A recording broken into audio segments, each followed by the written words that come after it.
going on, guys? My name is Aaron, and this is the Game Day Hour. Welcome back to another episode. In today's episode, we're going to be taking a look at the NFC East for our fantasy football division review. This includes my Dallas Cowboys, the Philadelphia Eagles, the New York Giants, and the Washington Commanders. I'm taking a look at select few players for fantasy football and seeing which rounds I would draft these players, or if I draft these players at all. And we're going to be basing that off of last year's stats, some projections from fantasy, and kind of where I see how significant they're going to play for their team next season. Let's not waste any time. Let's get into the tier list maker. Actually, before I get into the tier list maker, I want to let you guys know that I'm trying a lavalier mic today. If I like how it goes throughout this episode, I might start using this a little more often, but I guess we'll see. Let's get into the tier list maker now. All right, so we're in the tier list maker now, and we have 6 Dallas Cowboys, 6 Philadelphia Eagles, 6 New York Giants, and 7 Washington Commanders that we're looking at. That's 25 total players. And I'm going to start with the Dallas Cowboys because last season, that was actually my last episode for the NFC East look. So I'm actually going to just get into doing the Dallas Cowboys as my favorite team first, and then the rest of the teams. And by the way, there is no bias here. Just letting you guys know. All right, let's do this.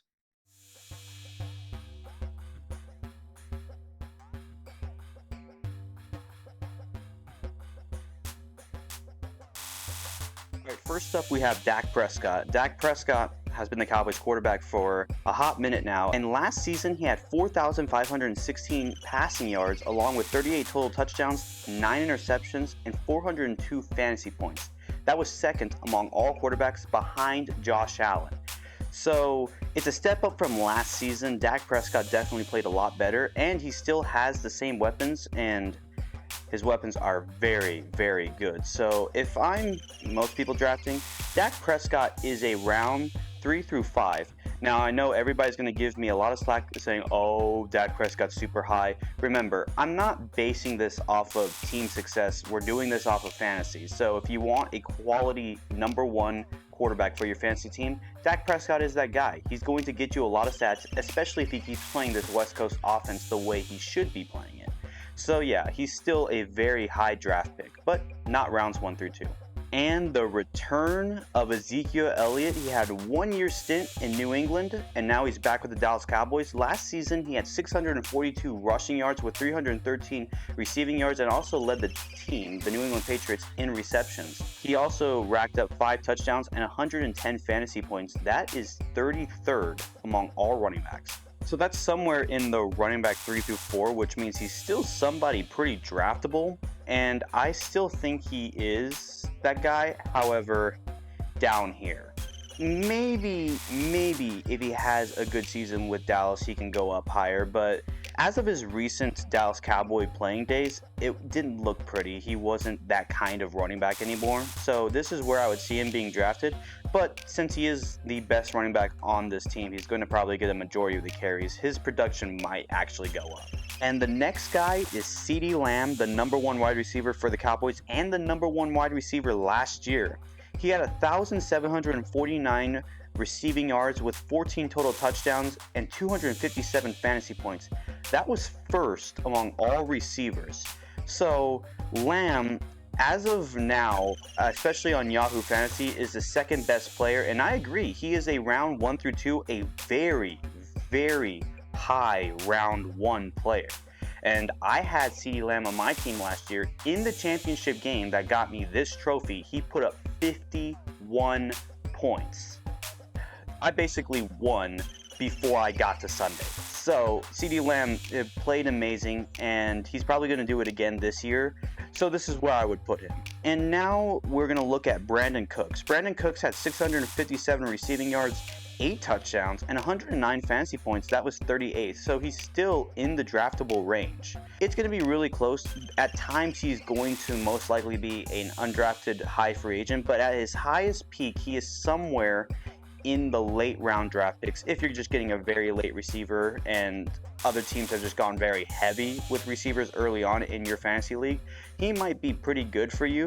If he can have the production he had after week 6, then he's going to be a quality late round pick, but this is where I have him for now. Now we're looking at Jake Ferguson. Jake Ferguson took over as the Cowboys' #1 tight end last season. He had 761 receiving yards with 5 touchdowns, and he had 98 fantasy points. That was 8th among all receivers, or actually tight ends, not receivers. Obviously, Jake Ferguson has hit that threshold of being a tight end 2, a tight end 1, and I think that at the highest, if you're going after tight ends, he's going to be somewhere in the late 6 through 9 rounds. If you're trying to get a tight end that early, I think he's going to put up a lot of quality points for Dak Prescott.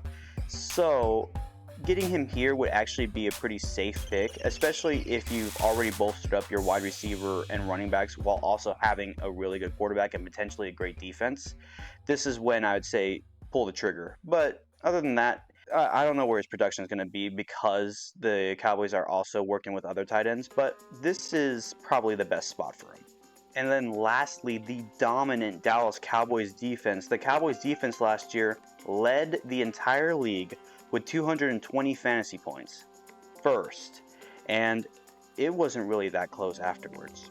It's simple. They're going to be a high 6 through 9. I'll be surprised, well, not shocked, a little surprised if they are drafted somewhere in the rounds 3 through 5. But this is a great spot to have them. I think that if you are in a league that has good defensive scoring, the Cowboys are like the prime defense to have. Now, they're no longer under Dan Quinn, they're under Mike Zimmer, but I still believe that this Cowboys defense is going to wreak havoc and be huge for fantasy football teams. In review, CeeDee Lamb is potentially a 1, 2, 3 type of pick. Dak Prescott's in rounds 3 through 5. The Cowboys defense can be a very high defensive pick in the rounds 6 through 9, along with Jake Ferguson. And in the rounds 10 through 15, Ezekiel Elliott and Brandon Cooks are just swimming there, but no high free agents or undrafted players on this list for them. Now, my least favorite team in all of the NFL is the Philadelphia Eagles. So let's take a look at this.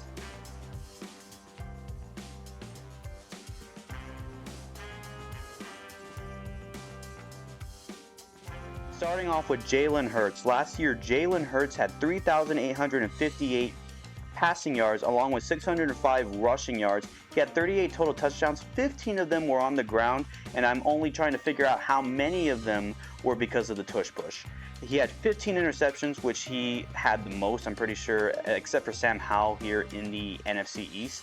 And he had 393 fantasy points. That was third among all quarterbacks behind Dak Prescott and Josh Allen. So Jalen Hurts, he's the one Eagle. I mean, there's a few Eagles that I do like, but he's one of them that I do like, and I think that he's going to have a better year, a new offensive coordinator. Him and Dak are roughly here. You can switch and have Dak before Jalen or Jalen before Dak. I think that in most fantasy leagues, people are going to pick Jalen over Dak, but still, rounds through 5, there's very high 3s, maybe sometimes into the 4s. I don't see any of these two really ever going in rounds 5. It's hard to put Jalen Hurts a little bit higher because most of round 1 through 2 is going to be reserved for the elite quarterbacks or all the receivers and running backs. So right here is fair. Next up, we have Saquon Barkley leaving the New York Giants and going to the Philadelphia Eagles. He just entered a very good situation, and Saquon Barkley last year in New York had 962 rushing yards, 10 touchdowns. He had 173 fantasy points, which was 13th. I mean, that's kind of a down year, but then again, he's dealt with injuries. But with Philadelphia having as load of an offense as they've ever had, Saquon is still around 1 through 2 type of player. I still think Lamb is higher overall, but Saquon is still going to get picked pretty high, and there's no questions that he deserves it. He definitely deserves to be picked that high. Next up, we have A.J. Brown. A.J. Brown last season had 1,456 receiving yards along with 7 touchdowns. That's 177 fantasy points, which was 7th among all receivers. A.J. Brown is potentially going to have a better year, which is hard to say because he already had an incredible year. And I see him being picked as high as a late round 1 pick, but also a high round 2 pick, somewhere in that middle ground, but he's still very high on this list. And if the person who was drafting before me did not pick up A.J. Brown, I would have picked him up over CeeDee Lamb. I would have messed up, but obviously I got lucky and CeeDee Lamb came into my palms, and he was just the best player for me last season. He was my team's MVP. But A.J. Brown here and Saquon Barkley at the top, Eagles looking good. And then looking at Devonta Smith, who was on my team for the majority of last year. Well, not the majority. He was actually on my team the entire year. I just didn't start him very much because he had times where he just went absolutely cold and it was hard to rely on him. But then he got going at the end of the year. Devonta Smith had 1,066 receiving yards along with 7 touchdowns and 139 fantasy points. That was 22nd among all receivers. So there's 3 number 2 receivers that I tend to put really, really high. That is Devonta Smith, Jalen Waddle, and T. Higgins. All the young number 2s for the very flashy offenses. So to me, he's somewhere here in the round 6 through 9. I mean, I either got him round 5 or round 6, somewhere in there. No, I think I got him in round 5 because I got Breece Hall in round 6. So he did get as high as round 3 through 5, but I think this year he's more likely to be drafted right in this spot, which is as high as round 6, as low as round 8, I would say. But still, really good spot. And then the tight end, we're going to be looking at Dallas Goedert. He had 592 receiving yards, 3 touchdowns. He only had 73 fantasy points, which was 13th among all tight ends. To be fair, he was injured for a little bit. Goedert at his best is a number 1 tight end. And for me, I think I would give Jake Ferguson the edge, but he's still round 6 through 9. I don't see him dropping any lower unless tight ends are not a big priority in your guys' league. But if tight ends are being drafted where I roughly think they should be drafted, this is a good spot to have them. So yeah, 6 through 9, it's pretty impressive. And then lastly, the Eagles defense. Last year, they were atrocious. One of the worst defenses last year. I mean, they had 135 fantasy points. That was 26th out of 32 defenses. And even though they got a new defensive coordinator, they're still draftable, but caution. Use caution when drafting them in case they still have those passing woes. But if they do get better, obviously they're going to be somebody who is going to be drafted. So again, the Cowboys and the Eagles all have players that I would draft, none of them being undrafted or high free agents. A.J. Brown, Saquon Barkley are rounds 1 through 2. Jalen Hurts is round 3 through 5. Devonta Smith and Dallas Goedert are in round 6 through 9. And then the Eagles defense is as low as round 10 through 15.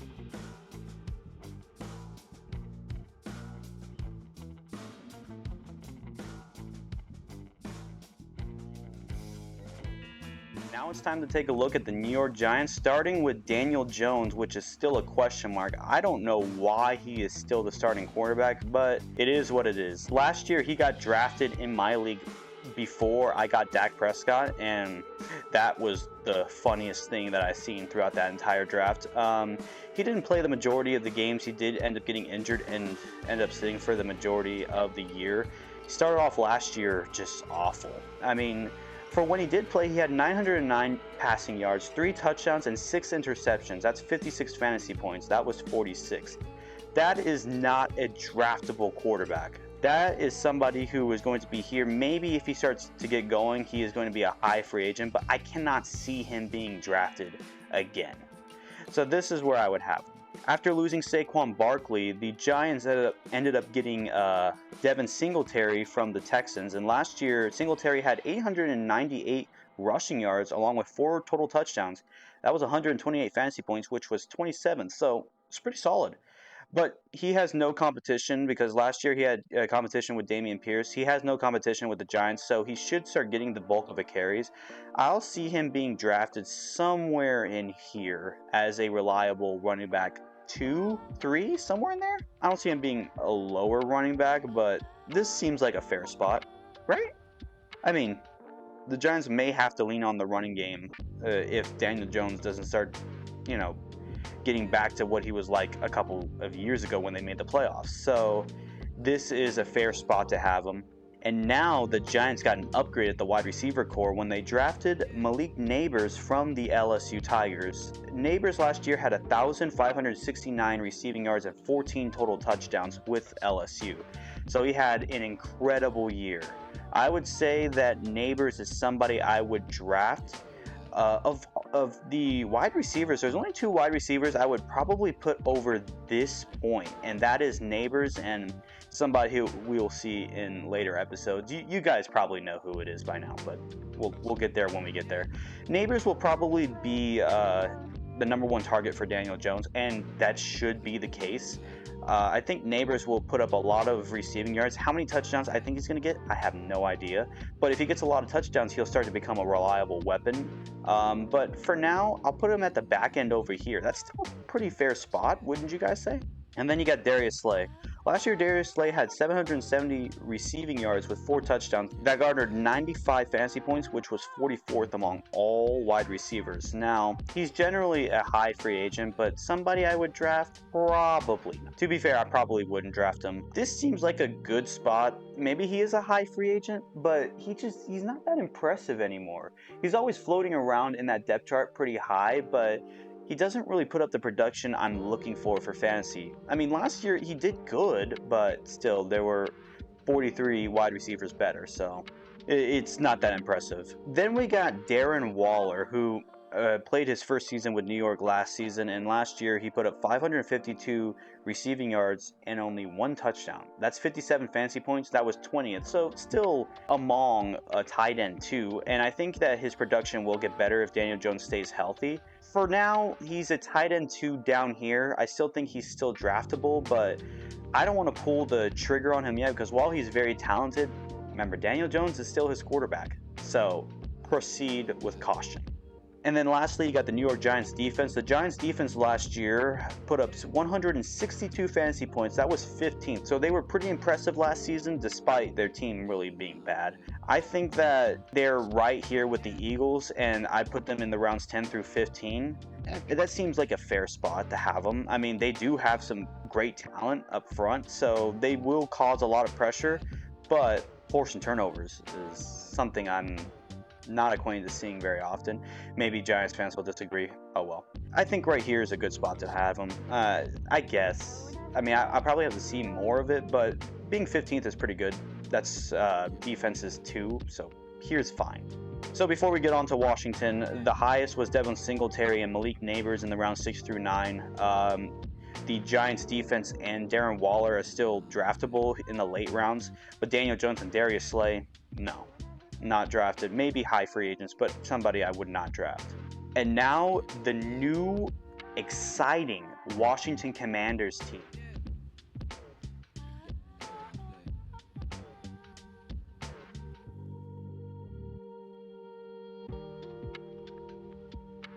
Led by Jaden Daniels. Now, by the way, Dan Quinn is the new head coach, so Washington could see a really good season in their first year because Dan Quinn's a good coach. With the Cowboys, it wasn't great in the playoffs, but throughout the regular season, that defense was amazing. Jaden Daniels was the 2nd overall pick in this year's draft, and he will be starting for Washington. Last season, he put up video game numbers for LSU. Take a look at this. 3,812 passing yards, 1,134 rushing yards as well, 50 touchdowns, and only 4 interceptions. Heisman performance. Jaden Daniels is with Caleb Williams in quarterbacks I would draft, but I'm going to be cautious and draft him a little bit later because I'm not trying to give rookies that much hype. But if any rookie is going to pop off this year, there's a chance that it could be Jaden Daniels over Caleb Williams. That remains to be seen. But Jaden Daniels should be a great talent. Just with his type of mobility and what kind of quarterback he is, I just hope he doesn't get injured. I kind of want to see him play a full season. He kind of gives me a better version of Anthony Richardson type of vibes. So if he manages to stay healthy, I think he's going to be very deadly to anybody who wants to draft him late or have him as a high free agent. This is a good spot to have him. Next up, we have Austin Eckler, who moved from the Los Angeles the Chargers cleaned house. I'm very curious to see what happens when we get to the Chargers, but they cleaned house. Last year with LA, he had 628 rushing yards, 436 receiving yards, and only 6 touchdowns. That's 123 fantasy points. That was 30th. To be fair, he was injured for some of that. It's weird to see Austin Eckler dropping on the fantasy list. When I was doing a mock draft the other day, he was like being drafted in round 6 through 11, which makes no sense. I still think that Eckler, when healthy and used properly, is still around 3 through 5. He's still extremely talented. Just because he's getting older, I'm not going to pull the wire on that just yet. I think right here around 3 through 5, maybe a late 5, sure, but that's like at his highest. And most of the time he may be drafted here, but I see him being a round 5 prime running back. I can't see him going lower than that. To me, that just doesn't make any sense. And then next up we have Brian Robinson Jr. Brian Robinson Jr. had 733 rushing yards along with 368 receiving yards and 9 total touchdowns. That's 153 fantasy points. That was 22nd. So pretty deadly backfield for Washington. I think Brian Robinson is a quality back that will be drafted up here, more or less. It's kind of the same thing that I had with the Miami Dolphins, which I was surprised to see that not many people are putting interest in the Mostert, but a lot of people are putting interest into A-Chain. That's something I was learning on fantasy football. Same deal. I think Brian Robinson will be here in the 10 through 15s. Very high pick in this round, or these rounds, I guess. And Eckler being a late 5, balancing out a pretty good backfield. Then next up, we got Scary Terry McLaurin. He had 1,002 receiving yards with 4 touchdowns and 126 fantasy points. That was 29th. So wide receiver 2, wide receiver 3, but with a new quarterback, and he's still extremely talented. I'd put him here in the round 6 through 9, a very early or mid-round 6 type of player. And hopefully he starts to get the bulk of the receptions. I mean, at his best, he's extremely talented. I'd be surprised if he's not, drafted that high, or at least has the production to be somewhere in this, maybe even higher. And then the second receiver is Jahan Dotson. Last year, Dotson had 518 receiving yards, 4 touchdowns. That's 71 fantasy points, which was 55th. So, yeah, undrafted high free agent. I mean, he could definitely be swimming around free agency at a high level, but I don't know. It's going to be a little concerning. And then we got Zach Ertz, who's coming from the Arizona Cardinals, but played a majority of his career with Philadelphia. So, interesting stuff here. He had 187 receiving yards, 1 touchdown, and 22 fantasy points. He didn't play in a lot of games. That's 49th among all tight ends. So, until further notice, he's here. Yeah, I think Zach Ertz being there is fair. I think he'll be a high tight end if he starts to get going and they use him correctly and he's not getting injured. But for now, I wouldn't pull the trigger on that. Those stats last year are very concerning, and he is getting much older. So, yeah. And then lastly, Washington's defense. I know, I just immediately put it right there. And the reason why is, look at this. 94 fantasy points, dead last. So Washington has an uphill battle. They did get Dan Quinn, so their defense might get better. But until then, no. You can't go last in fantasy and expect me to want to select you. So, yeah, that's where I would have all of that. Now, let's take a review and see every single player. I would have to pick, in the undrafted high free agents, we have Jahan Dotson, Zach Ertz, Daniel Jones, Darius Slay, and Washington's defense. And then, oh man, Washington's defense is not even on the high free agency. The others are high free agencies, though. Rounds 10 through 15 sees Brian Robinson Jr., Ezekiel Elliott, the Giants defense, Jaden Daniels, the Eagles defense, Darren Waller, and Brandon Cooks as being drafted in the late rounds. Round 6 through 9, aka the mid rounds, we have the Cowboys defense, potentially the most dominant defense. There's times where that could be tested. Terry McLaurin, Devin Singletary, Devonta Smith, Jake Ferguson, Dallas Goedert, and Malik Nabers. Round 3 through 5 type of players are Jalen Hurts, Dak Prescott, basically the 2 best quarterbacks in the NFC East, and Austin Eckler. And then rounds 1 through 2, some superstar power right here. CeeDee Lamb, AJ Brown, and Saquon Barkley. That is intense right there. And CeeDee Lamb could borderline be the first overall pick in some drafts. But yeah, that is the NFC East, a pretty dominant division. There's not a lot of undrafted high free agents like last division with the AFC East. So you got to be pretty excited if you're a part of the NFC East, or this is a gold mine for a lot of fantasy players. So yeah, NFC East, that is it for that. Let's get to the outro. And that'll do it for today's episode. I hope you guys enjoyed this, and if you do, please leave a like, comment down below, and subscribe if you haven't already. Go follow me on all my social media so you can keep up with my content when things are about to come out. And if you guys want to interact with me, again, go to my social medias. direct messages, wherever you want to go to interact with me, even in the comment section. I like to do shorts in between the episodes and basically just review on some questions I like to ask for those episodes. So if you guys are sticking around and seeing the shorts, be sure to interact with me there. I like to interact with people on the shorts, so just come chit chat and answer some questions with me. Anyways, that'll do it for me. I hope you guys have a great day, take care, and I'll see you all in the next one. Peace out.